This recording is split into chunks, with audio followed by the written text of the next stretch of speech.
ek nie sal buig, elke mond getuig, dat U Baie welkom by ons Vita Day Bybelstudies. Ons is besig met die Evangelie van Johannes en ons is nou in hoofstuk 2. Begin by hoofstuk 2 vers 1. Hoe het 'n teoloog in die verlede, Merrill Tenney, noem die Evangelie van Johannes John the Gospel of Belief. En ek dink dit is 'n skitterende beskrywing van waarmee ons hier besig is. So, die evangelie skrywer het begin met, Jesus het nie 'n begin nie. Dis hoe hy begin, van die eindelose verlede af, was die woord. En ons het sy heerlikheid aanskou, heerlikheid soos van die enige geborene wat van die Vader kom. Niemand het God nog ooit gesien nie, maar hy wat in die boesem van die Vader is, die het hom verklaar. Hy het tot 'n getuienis gekom, dit was Johannes die Doper, ek lees nou so vinnig hier van die eerste versies in die hoofstuk. In hom was lewe, en die lewe was die lig van die mense. Die lig skyn in die duisternis het dit nie oorweldig nie. En dan is daar 'n interjeksie oor Johannes die Doper. Hy het tot 'n getuienis gekom van die lig te getuig, maar self was hy nie die lig nie. Hy is nie die lig nie, hy was net die getuienis van die lig. Jesus is die lig. Die belangrikheid daarvan vir die disippels van Johannes die Doper, wat nog in Johannes die Doper bediening was. Johannes die Doper bedieninge internasionaal. Sê vir hulle, daar was julle kan dit maar los. Het was 'n baie belangrike bediening vir sy tyd, maar God het aanbeweeg. Toe gaan wees in pas met die gees van God. Waaroor alles gaan, is die seun van God. En is vir my net so kragtig. Wat ons nou gaan lees, is dan nou die befaamde Jesus verander water in wyn. Nou, Johannes, die evangelieskrywer, het mos nou gesê in die einde van die boek, dat daar was baie tekens wat Jesus gedoen het, en ek het ook met ons heel eerste video verduidelik, hoekom gebruik Johannes die woordjie teken en nie wonderwerk nie. Dit is baie belangrik, want as jy het mis, dan mis jy die grootste deel, indien dalk nie die meeste nie, of alles nie, van waaroor die evangelie van Johannes gaan. So in hierdie hele boek het hy net 7 tekens opgeteken, van alles wat Jesus doen, net 7. En in elkeen van hierdie 7 tekens, wat openbaringe van Jesus is, wie is hy? In elkeen van hulle is daar 'n ander klem op wie Jesus is sy heerlikheid en sy majesteit, nie bloot as 'n profeet van God nie, maar as God self. En daarom noem Johannes dit tekens, want dit wat Jesus doen, wys na wie hy is. Baie belangrike, kosbare ding. So dis die hoofstuk waar dit gaan plaas in, die befaamde Jesus verander water in wyn. Nou jy ken dit seker baie goed, al het jy dit lanklaas gelees, jy kan dit onthou van kinderdae miskien, Sondagskool, kinderbybel, baie ander preke sedertdien, jy weet, so aan grappies wat mense maak oor hierdie incident in Kana. Hier gaan ons kyk nou na die teks waar al daardie goed vandaan kom. Kom ons kyk wat er daar gebeur. Op die 3de dag, vers 1 van hoofstuk 2, was daar 'n bruiloft te Kana, Galilea, en die moeder van Jesus was daar. En Jesus en sy disippels was ook na die bruiloft genooi. En toe daar wyn kort kom, sê die moeder van Jesus vir hom, hulle het geen wyn nie. Nou, die sinnetjie, Jesus en sy disippels was ook na die bruiloft genooi, mag dalk die idee skep, dat Jesus was a courtesy invitation. Jesus se ma was genooi, sy was daar, so sy het 'n bepaalde rol gespeel, en dit kan wees, omdat Jesus se ma daar was hy dan nou 'n courtesy invitation, dit kan wees, Jesus se ma was daar, en Jesus was ook daar, nee, iets van dit, kan dalk die idee skep, dat dit die geval was, maar hoe dit ook al sê, wat nou die sosiologie om dit is, Jesus was daar. En toe staan hierdie oomblik op die bruilof, wat in die kultuur van daardie tyd, geweldige verleentheid vir die bruilofspaar sou beteken, en dis dat die wyn raak op.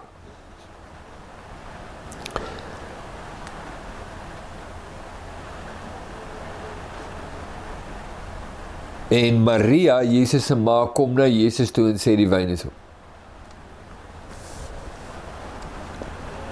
Nou, weer eens, hier word baie meer gesê as wat die woorde bekend maak. Hoekom sal Jesus se ma na Jesus toe kom? En sê hulle nie wyn nie. Wel, mens kan nou sê, dit is bloot ter inligting. Hy het jy gehoor, hulle wyn is op. Nee, ter inligting, soos wat ons nou ook my kinderstories versprei, maar sy kon sê, kan jy hulle glo? Nee, met ander woorde neem kennis, of so, net bloot. Dis nou wat gebeur. Of, dit kan wees, dat Jesus se ma na Jesus toe kom, met die doel dat hy iets daaraan moet doen. Nou, as dit die tweede ene is, dan beteken dit, dat Jesus se ma verstaan iets van Jesus, wat meer is as bloot net 'n ma-seun verhouding. Dis nie net bloot 'n mamma wat na 'n seun toe kom. Nee, dit is Jesus se ma wat na Jesus toe kom. En dat daar iets agter dit sit. Nou, dit is hoogs waarskynlik. Dis hoogs waarskynlik. Hoekom? Wel, die manier hoe Maria swanger geword het, die feit dat 'n engel dit van gesê het, haar besoek aan Johannes die Doper se ma Elisabeth, toe sy nog swanger met Johannes die Doper was, en die gebeure wat daar afgespeel het, die werking van die Gees van God en die profetiese lofsang, en dit wat daar plaasgevind het. Die geboorte van Jesus, en in die maande daarna, die besoekers wat hulle ontvang het by die huis, wat net sê,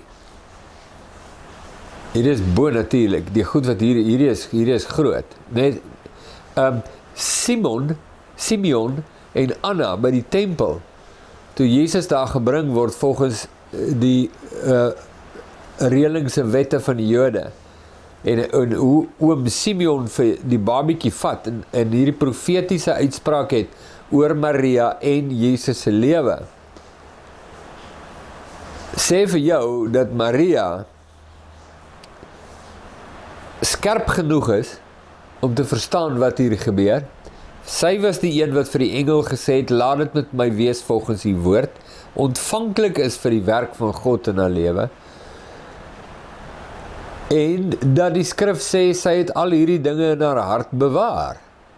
Nee, sy het besef, sy weet, dat God is oor hierdie babietjie van haar. Daar's net, dis die goedjies waarvan ons weet, daar sal seker nog tientalle dinge wees wat nooit opgeteken is nie, wat deel is van hierdie lysie van spesiale kennisnames van Maria. So dit maak het hoogs waarskynlik, dat die tweede opsie, die opsie is hoekom Maria na Jesus toe kom. Want sy weet wie hy is. En sy weet, dat hy dit kan verander. En daarom kom sy na hom toe en sê, die wyn is op. Hoogs waarskynlik. Is dit die rede? Nou, die reaksie van Jesus sê dan nou finaal, dat dit nie net hoogs waarskynlik die rede was nie, maar finaal definitief die rede was. Dit is hoekom Maria na Jesus toe gekom het. Ek gaan nou sien hoe sy reageer. Hy reageer.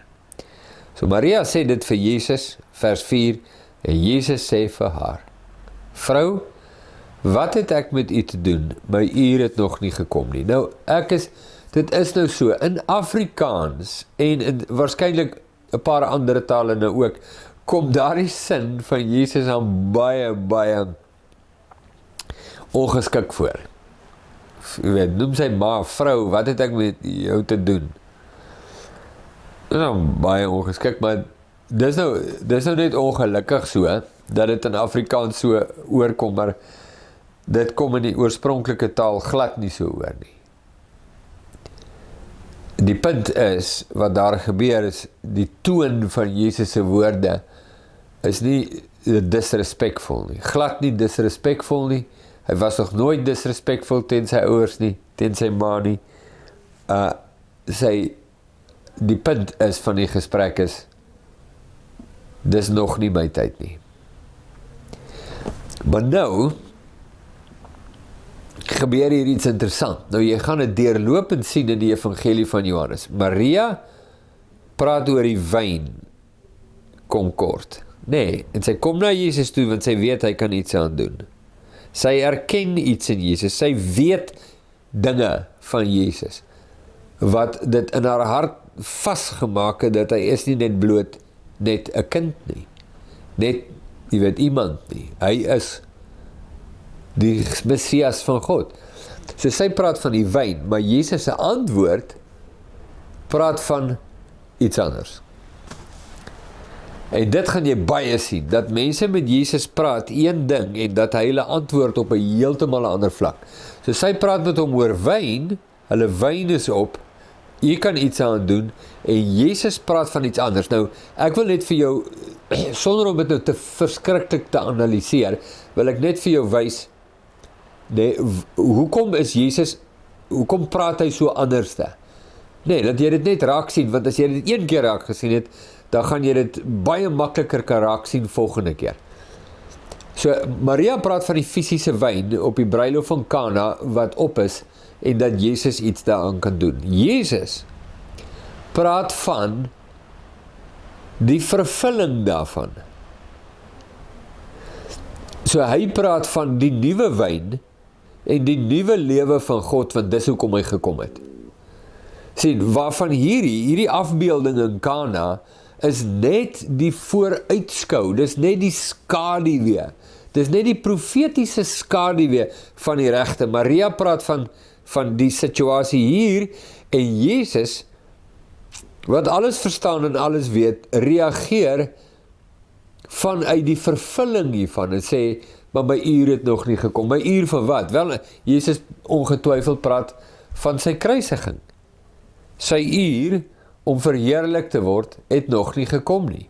Sy uur om die nuwe lewe van God te bring, deur sy kruisdood en deur sy opstanding, het nog nie gekom nie. Jesus praat van die vervulling, en jy gaan sien, ek gee jou net so lank 'n heads up, en net 'n paar hoofstukke verder, hoofstuk 4, gaan Jesus met die vrou by die put praat, en daar gaan die scenario weer afspeel, waar die vrou van dit praat, en Jesus praat van die next level van daai saak, sodat jy dit net kan raak sien. Jesus sê, ma, my tyd sou gedaan nie. En hy praat van die vervulling. Hy weet presies waarvan praat Maria.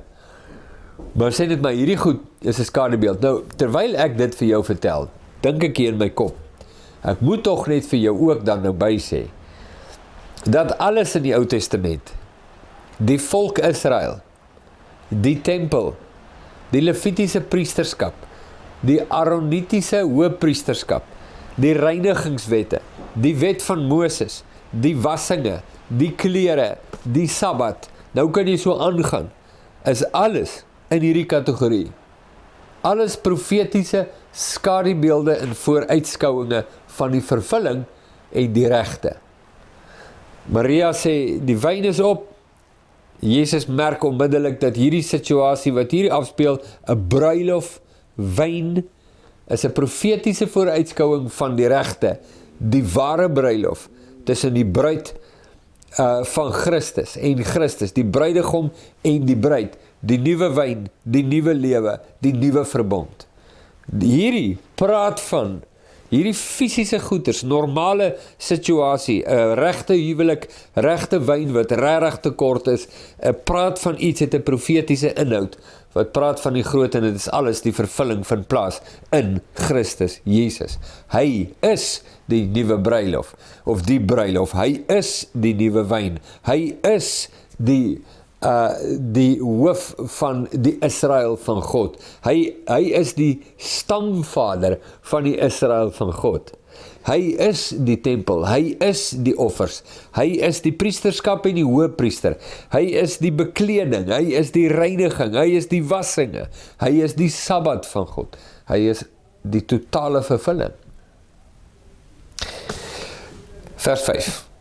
Maria sê toe vir die dienaars, Maria praat nie verder, wel in hierdie teks sien ons nie verder 'n dialoog tussen Jesus en Maria nie, so ons kry dit krypties. Maria sê, die wyn is op. Spesifieke rede, gewig agter Maria se benadering van Jesus. Jesus reageer, gewig agter Jesus se reaksie.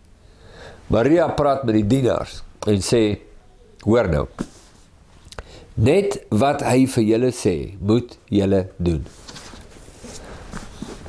Nou, gegewe die profetiese karakter van die teks tot dusver, is hierdie woorde onsaglik insiggewend. Jy kan nie net glip oor dit nie, hoor jy dit? Hoor, net dit wat hy vir julle sê, dit moet julle doen. Nou, jy gaan dit weer hoor. Jy gaan dit weer hoor, want dis die kern van die evangelie. Dis waaroor die Israel van God gaan. Die volk van God, wat bestaan uit alle stamme, nasies, volke en tale. Die Israel van God. Die ware Israel. In die ware Jerusalem. Die hemelse Jerusalem. Het 'n eienskap wat uitstaan bo enigiets anders te. Net dit wat Jesus sê, doen hulle. En dis waar die lewe vandaan kom. Bly in my soos ek en julle, sê Jesus in hierdie boek later in hoofstuk 15, ek's die ware wynstok, en julle die lote, bly in my soos ek en julle. Die boodskap hier is presies dit. Die ware wyn, die ware lewe van God, kom deur die wynstok. Jy is nie die wynstok nie. Jy is 'n loot in die wynstok. Jy is nie die wynstok nie. Bly in hom. Net dit wat hy vir jou sê, doen dit. Vers 6. Daar het volgens die reinigingsgebruike van die Jode 6 klipkanne gestaan, wat elkeen 2 of 3 ankers hou. Nou dis 'n Ekskuus, ek het dit nou nie reg nie. Ek kan nou nie dadelik uit die vuis vir jou sê nie. Ek het nou al vergeet hoeveel liters dit is, maar dit is nou sommer, as ek nou reg kan onthou, praat ons hier van vandag se mates nou. Praat ons hier van iets soos 950 bottels wyn. Dis baie wyn. En Jesus sê vir die diensknegte, maak die kanne vol water. En hulle het hulle tot bo toe vol gemaak. Hulle vra nie, hulle doen net. Hulle het die opdrag gekry. Dis vir my so kosbaar, die ware diensknegt. Ag, is dit nie mooi nie? Ja.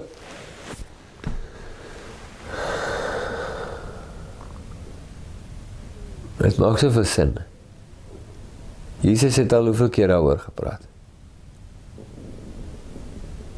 Ware diensknegt van God. Ware bedienaar, ware diensknegt. Doen net wat Jesus sê. As Jesus sê, maak die klipkanne vol water, maak hulle tot bo toe vol, vra nie. Dis wat jy doen. Tjoe.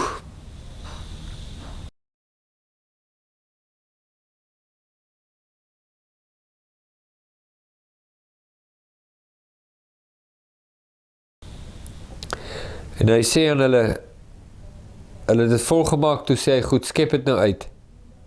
En bring het vir die hoofdienaar. En hulle het dit gebring. Hierdie is mooi. Hulle het die vraag gevra nie. Ja maar dit en ja maar dat nie. Maak vol. Skep het uit.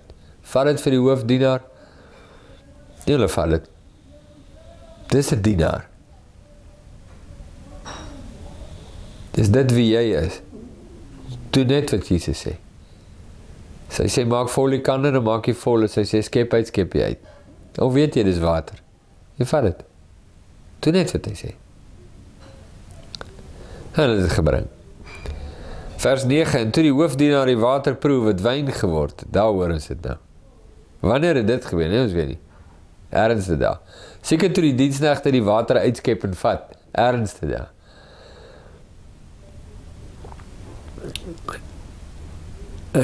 Sien, daar is nog 'n ding daar. Die openbaring, dis mooi. Ja. Die openbaring van Jesus vind plaas in gehoorsaamheid. Ek dink nou in Johannes 14 waar Jesus sê, as julle my lief het, doen wat ek sê. En ek sal julle lief hê. Die Vader sal julle lief hê en ek sal my aan julle openbaar. Die openbaring vind plaas deur gehoorsaamheid. Ek en jy het so nodig om ons oë geopen te kry om Jesus te sien vir wie hy is. Weet jy hoe vind dit plaas? Doen wat hy sê. Hy sê, gooi die kanne vol wyn, gooi vol water, skep het uit, vat het vir die hoofdienaar, doen dit, en in daardie gehoorsaamheid, gebeur die bonatuurlike. En Jesus verander,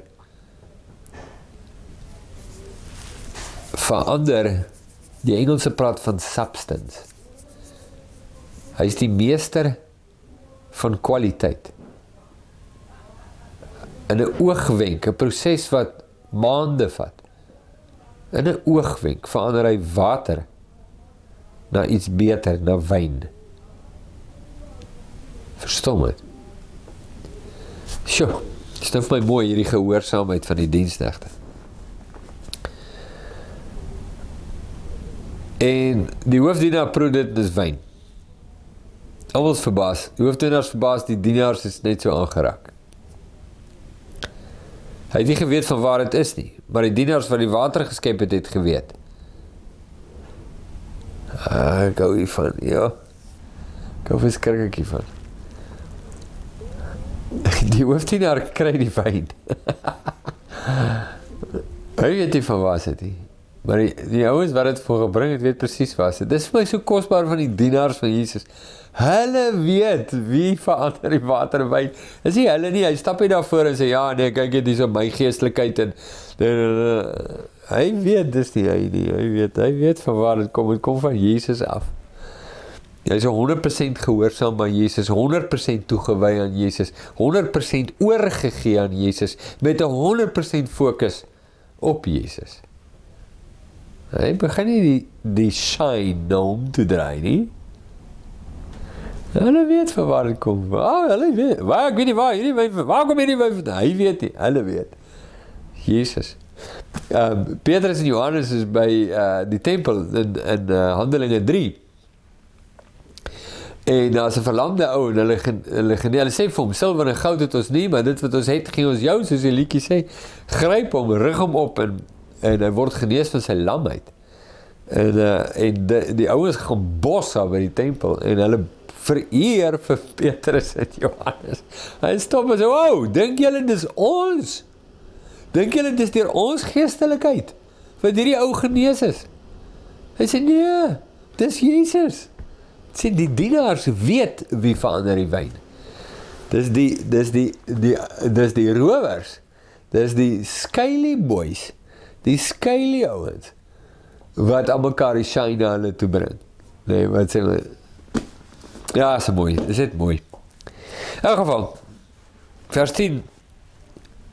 So die hoofdienaar sê, elke mens sit eers die goeie wyn op en wanneer hulle goed gedrink het, dan die slegste, maar u het die goeie wyn tot nou te bewaar.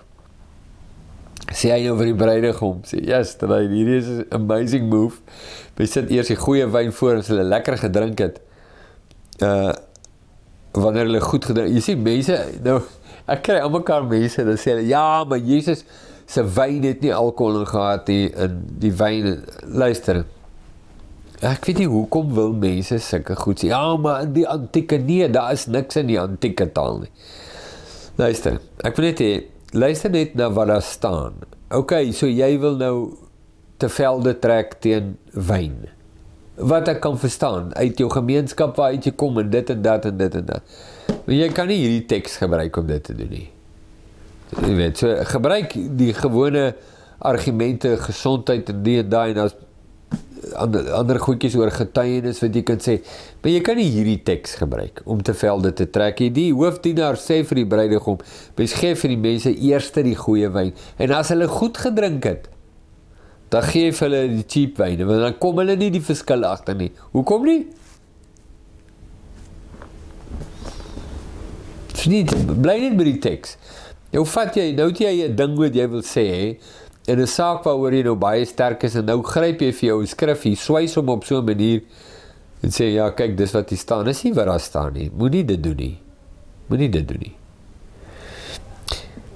En, nou ja, vers 11 sê, hierdie eerste van sy tekens, hierdie eerste van sy openbaringe oor wie hy is. Jy het Jesus te Kana Galilea gedoen, en hy het sy heerlikheid openbaar. En sy disippels het in hom geglo. Nou hierdie frase gaan ons later weer mee te doen kry, want is duidelik dat die disippels se glo in Jesus is 'n proses van groei en nie 'n eenmalige gebeurtenis nie. Ons sal dit deeglik in hierdie boek nou nog mee te doen kry. Vers 12, daarna het hy na Kapernaum afgegaan, hy en sy moeder en sy broers, sy disippels, en hulle daar nie baie dae gebly nie. Jesus het sy heerlikheid openbaar. Weet jy wie is hy? Het jy idee wie is hy? Dat is nooit so mooi. Elke knie sal buig.